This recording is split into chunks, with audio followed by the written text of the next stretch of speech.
আপনি কি কখনো ভেবে দেখেছেন যে কেন আমরা সোশ্যাল মিডিয়াতে ফেসবুক, হোয়াটসঅ্যাপ যা যা আমরা দেখি সেখানে ঘন্টার পর ঘন্টা স্ক্রোল করে যাই? কেন ক্যাসিনোর ওই ঝলমলে আলোর সামনে আমরা বারবার স্লট মেশিনের লিভারটা টেনেই চলি, হারার পর আবারও হারার পরেও?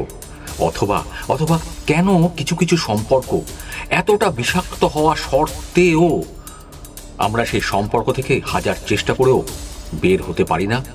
বারবার ফিরে যাই সেই মানুষটার কাছে, যে মানুষটা আমাকে ইগনোর করছে, অবহেলা করছে, আমাকে পাত্তা দিচ্ছে না তার সত্ত্বেও। এটা একটা কঠিন জিনিস, এটা একটা গভীর মনস্তাত্ত্বিক ফর্মুলা যেটা আমাদের উপরে বেশিরভাগ মানুষ অ্যাপ্লাই করেন। আর আজ আমি আপনাদের এমন সেই ভয়ঙ্কর মনস্তাত্ত্বিক কৌশল নিয়ে কথা বলবো, যা জুয়ার টেবিল থেকে শুরু করে আমাদের ব্যক্তিগত সম্পর্ক বা রিলেশন পর্যন্ত সমস্ত জায়গায়, সব জায়গায় অত্যন্ত সূক্ষ্মভাবে কাজ করে। আর এই কৌশলটা, ট্যাকটিকটা যারা আপনার উপর ব্যবহার করছেন, সেটা আপনার ব্রেনকে বা মস্তিষ্ককে এমনভাবে নিয়ন্ত্রণ করে যা আপনি কল্পনাও করতে পারবেন না।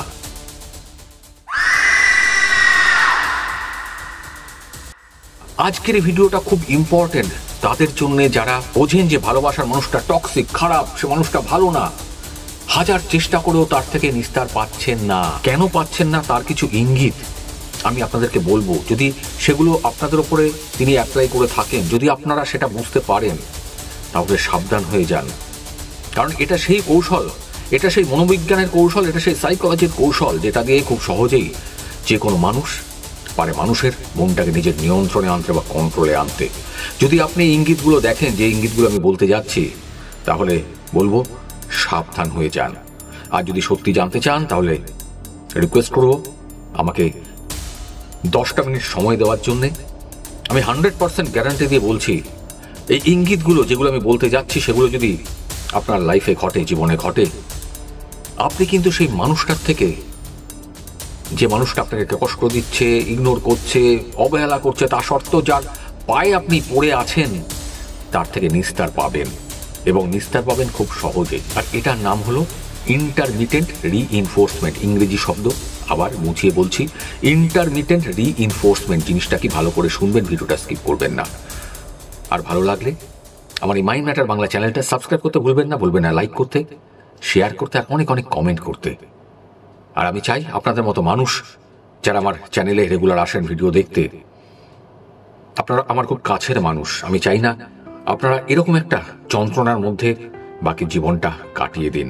কারণ আপনাদের সামনে লম্বা ভবিষ্যৎ, বহু মানুষ জীবনে আসবে, বহু মানুষকে পাবেন ভালোবাসার জন্য। কিন্তু কেন যে মানুষটা আপনাকে ইগনোর করছে তার পেছনে পড়ে থাকবেন, তাই না? কাজে এই ভিডিওটা দেখা আপনাদের জন্য অত্যন্ত জরুরি। এবারে বলি, এই যে ইন্টারমিটেন্ট রিইনফোর্সমেন্ট জিনিসটা কি? সহজ কথায় ইন্টারমিটেন্ট রিইনফোর্সমেন্টের মানে হলো, এটা এমন একটা কৌশল যেখানে কোনো প্রাইজ বা পুরস্কার বা ভালো ব্যবহার আপনাকে রেগুলারলি দেওয়া হয় না। বুঝিয়ে বলছি, শুনতে হয়তো একটু অসুবিধা হতে পারে, ধৈর্য ধরে শুনুন, বুঝতে পারবেন। বরং তা আসে অনিয়মিত, ইরেগুলার, আর হঠাৎ করে, অপ্রত্যাশিতভাবে, আর এলোমেলোভাবে। আপনি ভাবতেও পারবেন না হয়তো আপনার সামনে সেই প্রাইজটা আসছে। এটা ঠিক যেন সেই বৃষ্টির অপেক্ষায় থাকা একটা চাতক পাখি বসে থাকে। ধরুন আপনি প্রত্যেক দিন সকালে আপনার ভালোবাসার মানুষটা, আপনার বয়ফ্রেন্ড, গার্লফ্রেন্ড, যেই হন না কেন, তাকে একটা মেসেজ পাঠান। আমরা প্রত্যেকে পাঠাই। সে আপনাকে প্রত্যেক দিন থ্যাংক ইউ দেয়, পাঠানোর পরে ধন্যবাদ দেয়। এটা হলো রেগুলার প্রাইজ, আপনি এটা পেতে অভ্যস্ত। কিন্তু ইন্টারমিটেন্ট রিইনফোর্সমেন্ট ঠিক এর উল্টোটা।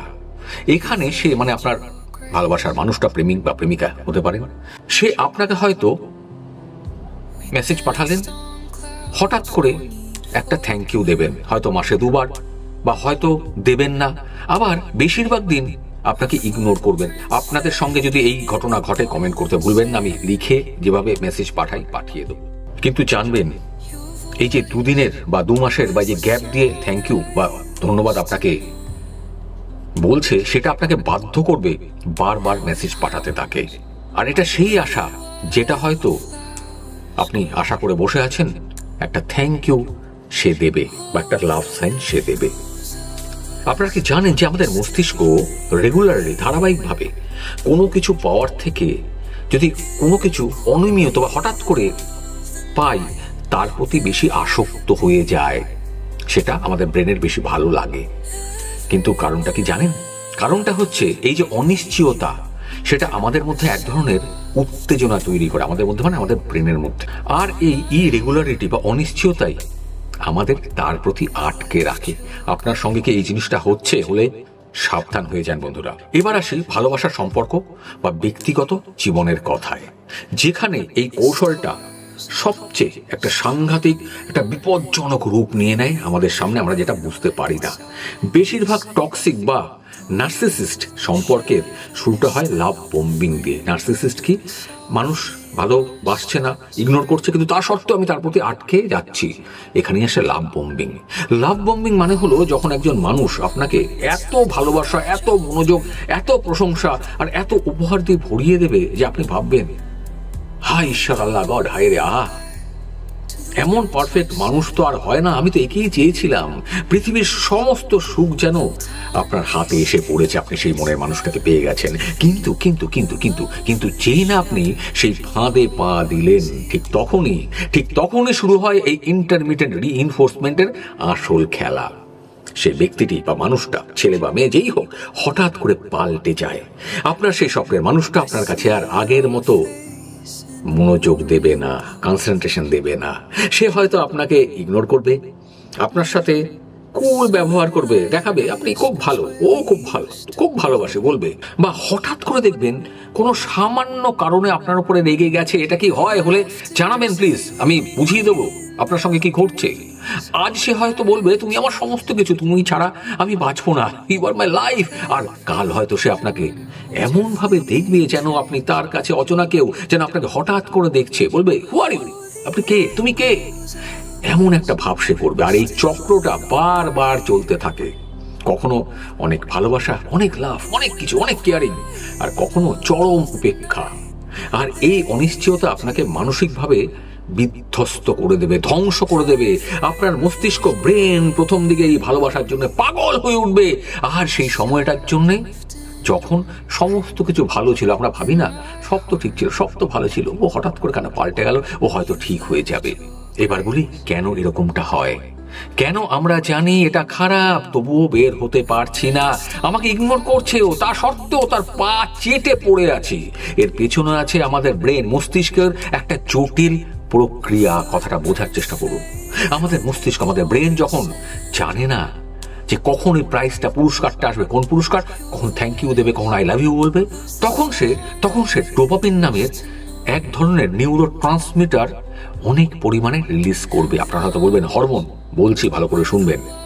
ডোপামিন হলো ফিল গুড হরমোন। বললাম তো, ডোপামিন হলো ফিল গুড হরমোন, যা আমাদের আনন্দ, উৎসাহ, আকাঙ্ক্ষা, ইচ্ছা সবকিছুকে বাড়িয়ে তোলে। যারা জিমে যাও তোমরা, হয় না জিম করলে ভালো লাগে, ভালো খাবার খেলে আনন্দ হয়, একই জিনিস।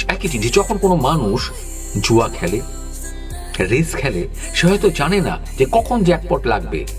এই যে আনসার্টেনিটি, অনিশ্চয়তা, সেটা সেই মানুষটার ডোপামিন লেভেলটাকে না অনেকটা বাড়িয়ে দেয়। আর সেই মানুষটা বারবার খেলতে থাকেন। একই জিনিস সোশ্যাল মিডিয়া স্ক্রল করার সময় একই ঘটনা ঘটে, সেম থিং। আমরা বুঝতেও পারি না, জানতেও পারি না কখন একটা হয়তো মজার ভিডিও আসবে, তাই তো, একটা খাবার ভিডিও, একটা হাসির ভিডিও, আমরা স্ক্রল করতেই থাকি, করি তো।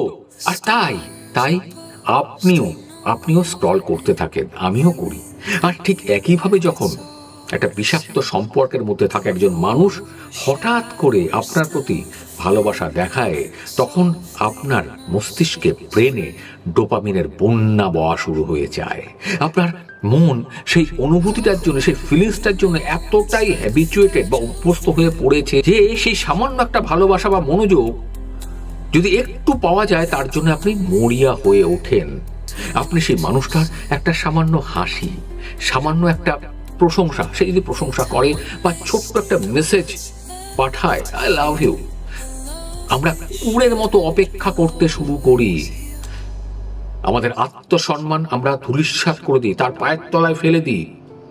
আমরা নিজেদেরকে দোষী ভাবতে শুরু করি আর আশা করি যে সে হয়তো কোনোদিন আবার আগের মতো আমাকে ভালোবাসবে, যেরকম আমাদের প্রেমের শুরুটাই হয়েছিল। আপনি আসলে সেই জ্যাকপটের আশায় অপেক্ষা করতেই থাকেন, যেটা কোনোদিন আসে না আর হয়তো কোনোদিন আসবেও না। ভালো থাকবেন, ভালো রাখবেন। যদি কথাগুলো ভালো লাগে, যদি ভিডিওটা শেষ অবধি দেখে থাকেন, তাহলে ছোট্ট একটা রিকোয়েস্ট, ভিডিওটা শেয়ার করতে ভুলবেন না, লাইক করতে ভুলবেন না, আর আমার এই ছোট্ট চ্যানেলটা সাবস্ক্রাইব করতে ভুলবেন না, কারণ আপনারা থাকলেই আমি থাকবো। অসংখ্য ধন্যবাদ, ভালো থাকবেন।